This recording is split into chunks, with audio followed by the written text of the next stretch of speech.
says, so anytime there's It's an audit. automatic. Hello, everyone. It's automatic. It is Feature Friday, and so I am Holly with Pagewheel, and we are going to look at one of the features. In fact, this comes up because I had a question yesterday. If you ever have problems with Pagewheel, use the little live chat. You'll be chatting most likely with me. And so one of the things that came up yesterday was the color palette situation. In Pagewheel, you can use one of our color palettes when you set up like a, your digital product, or you can use your own because a lot of you have, some specific branding colors and all that kind of stuff. And so I want to kind of go through that because even for those of you who've been with us for a really long time, it's a very different process than it was at the beginning. And so I even learned some stuff yesterday when I was poking around, showing someone how to do it. So that's what we're going to look at today. And so let me share my screen here. Here we go. All right. So what I have right here, and I've just Googled, online color palettes. There's all sorts of fun little things. If you're looking for something to put together, this is this on Coolers or whatever. It's you just keep space barring until you find what you want. Obviously you can put in things that you like. So let's find just kind of a unique one that we might not have on site. Oh, I don't know if you can backspace. I need to stop going so close. Here, let's try that one. All right, so then I'm going to go into Pagewheel. And we're just going to work on this. I'm just going to edit this book that we've already got started. I think we were working on it on Wednesday.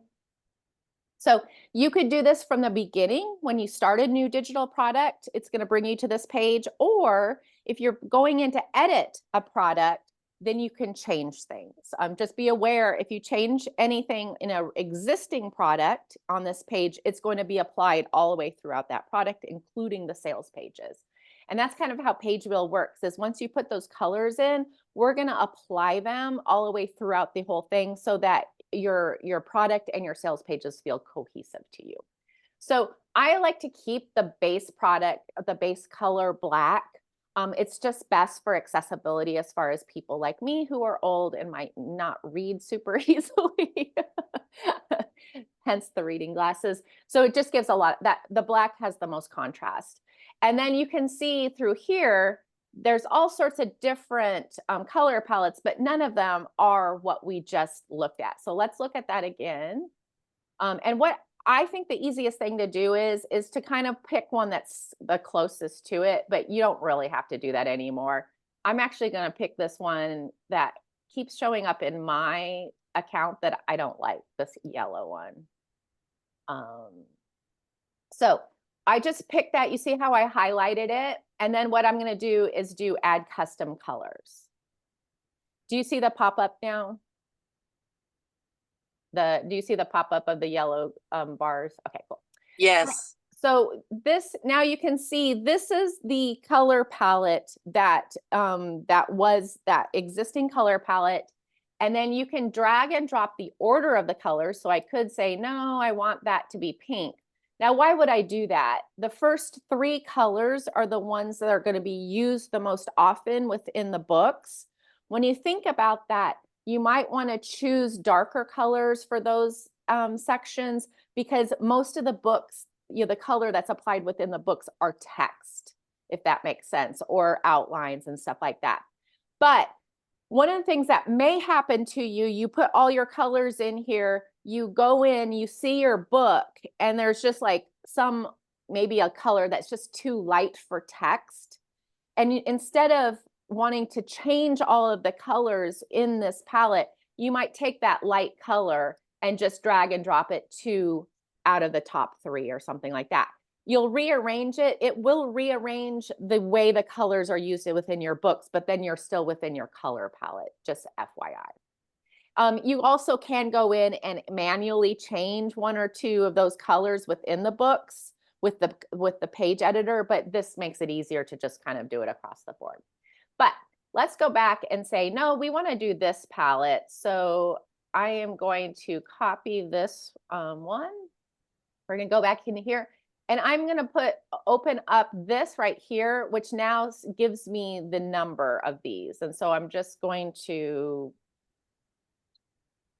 do this. And by the way, I'm gonna have them fix this because right now it's adding to the code it's not erasing it. But you can see I just added that in and then deleted what was in there before, and that will get fixed soon. All right, let's go to the next one.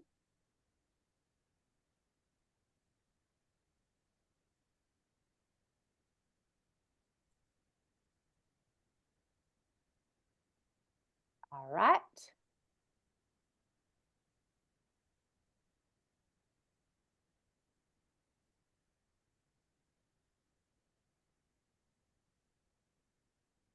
And then those look great if I wanted to keep those, or let's go ahead and do the platinum.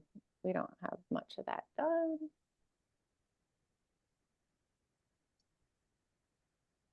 So the one that I was working on yesterday, the customer had their color palette of 3 like kind of primary colors that they use within their brand, and then they had 3 like secondary colors. And so what I did is I kind of chose the darker ones for the first 3, and then 2 of the lighter ones that coordinated there. But obviously she could get in there and change any of this as she goes on. So let's look at what these other things are here.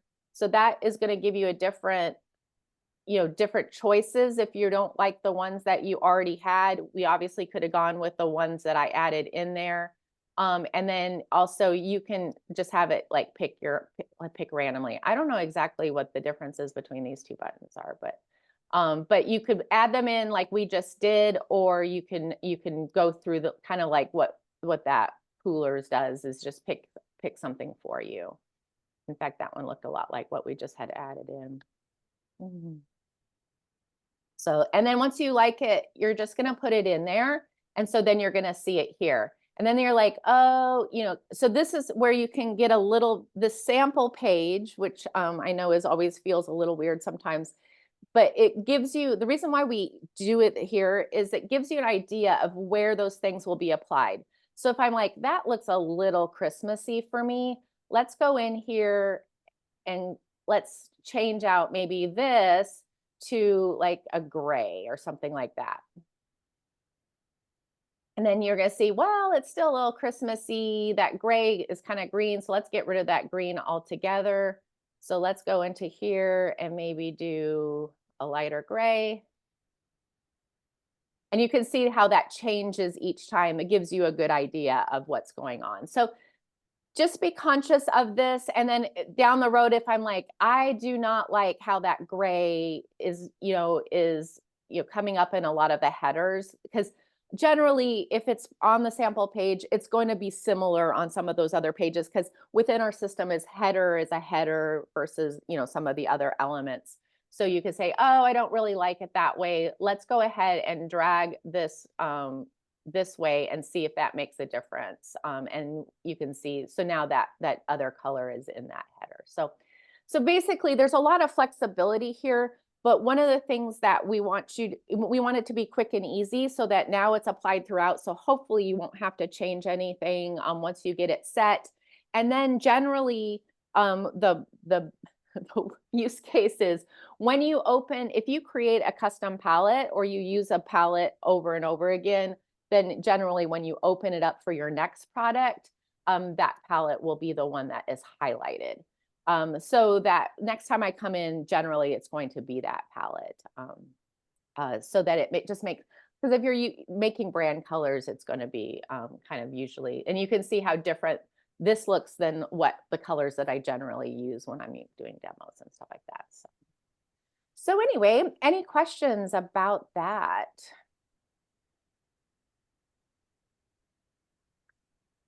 All right. Well, any questions in general? Oh, I do have an update on the several of you and anybody who I've been talking to. I think I've given you there has been a chronic issue on and off of the saving the link on the community button on the thank you page. That went through I-1700. That's a slight exaggeration, but not as big of a exaggeration as I wish it was. Renditions, that like it was crazy how many times they went back.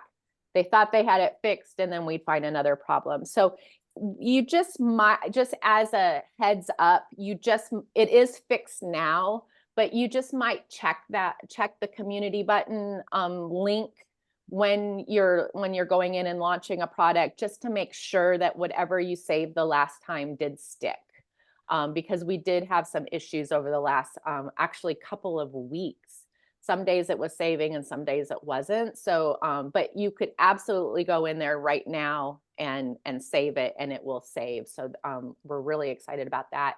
And then the other thing Cynthia found for us this week is that some of you who've been with us for a long time and have as many books as I do, I'm not calling Cynthia out or anything, but she probably does have as many as I do. But she was missing some books. And she had identified that they were from the Busy to Pagewheel transfer. The team went in and found that it wasn't just her. There were kind of a global thing that if you had a certain number, some of them weren't coming over. So they were able to fix that this week. So hopefully you all have all the books. And it's probably a little bit like my storage unit that I wish I had kind of burned down. Like, you might have those books that you made in the very early days and you just didn't want to see them again. So Merry Christmas, we restored them to you. Just like my storage unit still remains intact, unfortunately. Holly, Yeah, go ahead, KJ. Is it just me, or I can't use Pagewheel from Safari? Is that? Ooh.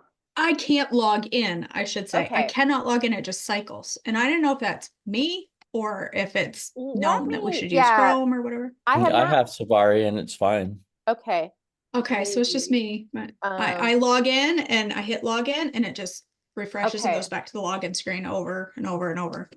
Let's send me a message on Intercom today, and okay. We'll take a look at your specific thing and make sure all the settings are right. Because every once in a while something weird happens. Yeah, let's log in. And I know there is obviously we're trying to, the browser situation is often weird, because every browser is a little bit different, but obviously we want to hit the major ones. But I'm glad to hear other people are getting in on Safari, so it may not be a big deal. All right, anyone else? Holly. Hey, Holly. Yes. Hey, Nat. Go ahead, let Annette. I'm at the bank, so I'll let her finish. Okay. I was wondering how it would change the font size through looking through all the templates, or could you just have a little tiny click to change the font size on a page? So I'm really glad you brought that up, Annette.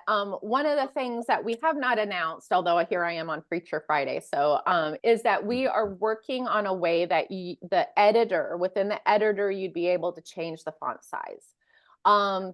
Before that actually happens, we have, and some of you we have noticed that we've changed the font size to make it bigger, like on some sales pages and stuff like that, just because it's hard to read on a phone and that kind of thing. So right now we've tried to err on getting bigger, just generally, but the ability to, like the font bar the editor bar that now kind of follows you within the digital product and on the, yes.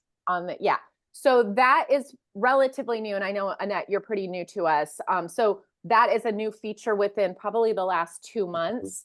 And, and so what that is going to give us the ability is to turn on more features within that, so that you can change the font size, you can do your own headings, more like you would see in an editor, like on WordPress or like a website or Word or something like that. So we're headed that direction, because we definitely have heard that feedback, and I would like to, I'm one of those people that have given them that feedback too. So okay, thanks so much. Yeah, but until that happens, one of the things that you can do is like let's say you just have a page of text.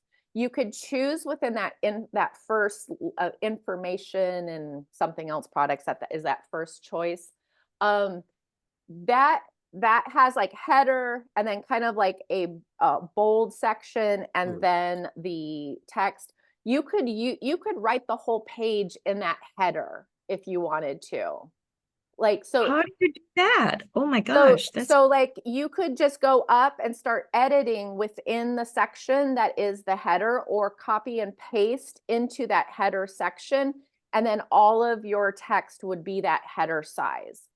There's also some of the pre-existing templates, like if you pick a batch, and I think they're called like quotes, but where they have like a page, I think it's a page of 20, a book of 20 quotes, but they're very large text, like something that you might almost hang on the wall or something like that. So you could go into some of those pre-existing templates if you find a font size you like, and then just edit within that font size area. I know it's a little hacky, but it is what it is. Oh, that helps a ton. Yeah. That's really good, especially to know that you keep typing in the headline space. Yes, and it And will that just just keep gets going. bigger and bigger. Yeah. But you just can't change the color, right? You can't No, you change. should be able to change the color. And let me. I'm trying to find who's. So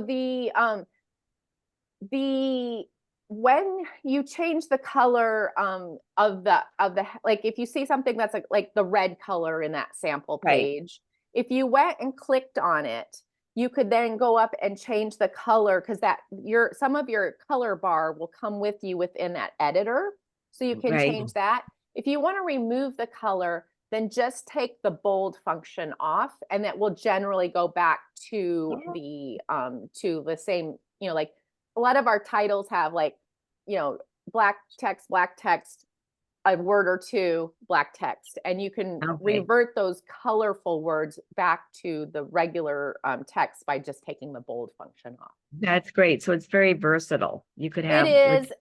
You might want to play around with it sometimes. And then if you have, any issues where you're just like, I cannot get this, just send me a note.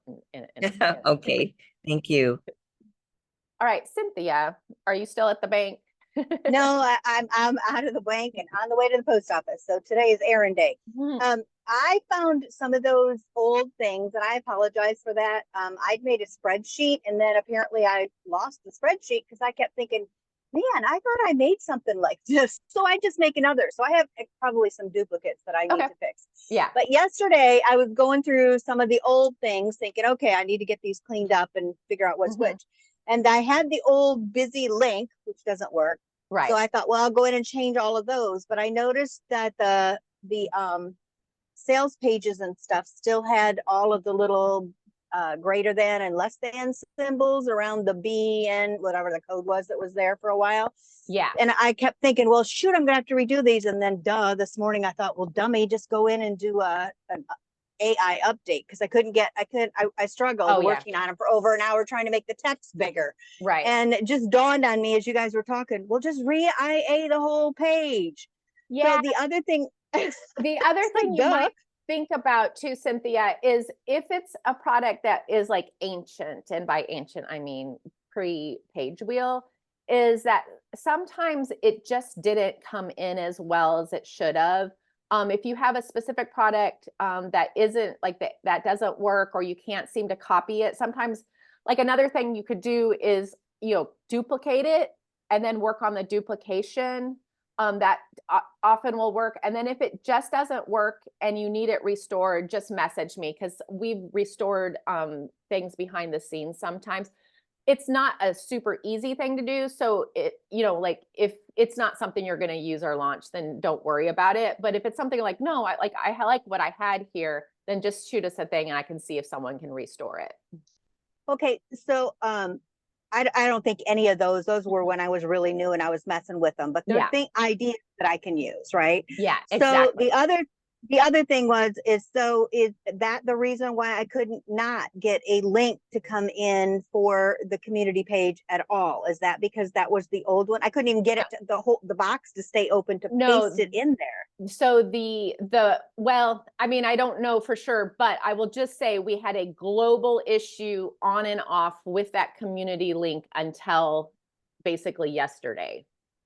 Okay. So and it was just like, even some of you who would like put it in and then it looked good when you came back to it until you went out of the product and came back in. So that's why I would say anybody who's launching a product, just go check your community link, because we've just had a known issue on and off about it. Okay. So I would suspect that was more on us than even that. But if you still can't get it to stick today, and it's one of those older products, it may just be some of, you can imagine how many times the code has been updating since, right.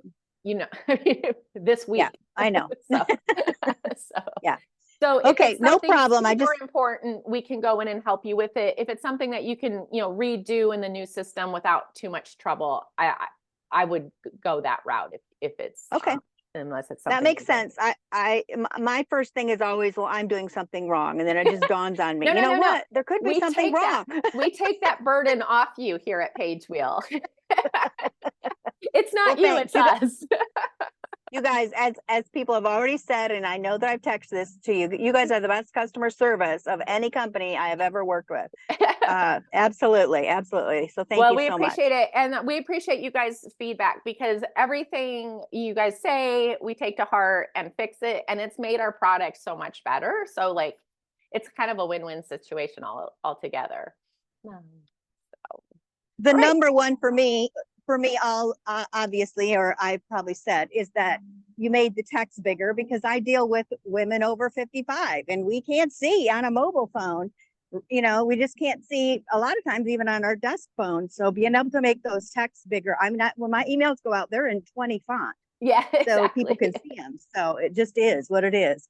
Thanks so much. A dirty little secret, by the way, on the internet is that like blogs and websites that monetize, you'll look at the fonts, and the fonts are generally above a 20 or 22 even, because they make more money.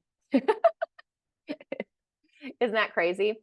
But it does give them more space for ads and stuff like that. But so that's why it was funny, because when we first started Pagewheel, I was always yelling at them about the font. And these are 18 to 22-year-old guys that live all over the world. They don't understand that we can't see anything. They're so cute and just babies. All right. Anybody else have anything we need to talk about today before we take on this weekend? Holly, I'm not sure if you got my intercom message and if you answered me, because I just got started. Is there somebody I might hire as a VA or even out of country to help me with the mechanics of finishing this and equipping myself with Stripe and ConvertKit and all that? Yeah. In fact, I'll message you back on through intercom with some suggestions. And like the people that are here in this group too are good resources for that. One of the things that, like, I know I have several people that I'm working with that I just work on a contract basis with, that I can share some names, but I'm sure there's probably people in this group that do that. And there's also people in this group that have good people to hire too. So it's one of the beautiful things about having a community like this is that we can share those resources. So I'll get back to you. But anyone else who has a suggestion from Annette, go ahead and message her. Or if you want to, just kind of earn some money to help me along, because I have this burning desire to get the course out and all my messages, but then this other thing bogs me down. Yeah, it's totally understandable. And and I like what you've done, Annette, and I think this is a really good lesson for all of us, is that you've thrown yourself in so that you understand the process. Then when you hire someone, when you understand the process, it makes it a lot easier to make sure that that's somebody who's actually accomplishing what you want them to do. So yeah, I love and that. there's so much in Pagewheel. It's so rich and resourceful. I know I'm not hitting. You don't have to learn everything today, though. That's good. Oh my gosh. Thank you. All right, everyone. I am headed down to my parents' house today to help my mom set up another bank account. I feel like, you know, I'm in that generation where my parents are in their 80s and my kids are in their teens and 20s. And I'm like doing the same thing on both ends. So I think a lot of people can relate to that. So that's why I'm kind of scooting out of here quickly. So everybody have an amazing weekend. I will be back on Monday, and I'll have a little bit of a training put together for Monday. And then Janine will be back on Wednesday, barring another hurricane. So, and then, by the way, she's going to work on the pixel stuff. So those of you who are wanting to deal with pixels, and I'll see if she can record that so that we have a recording of that. But that will be next Wednesday. Just if you want to put that on if that's something, a burning desire of yours, then put that on your calendar. So have an amazing weekend, everyone. I'll see you next week.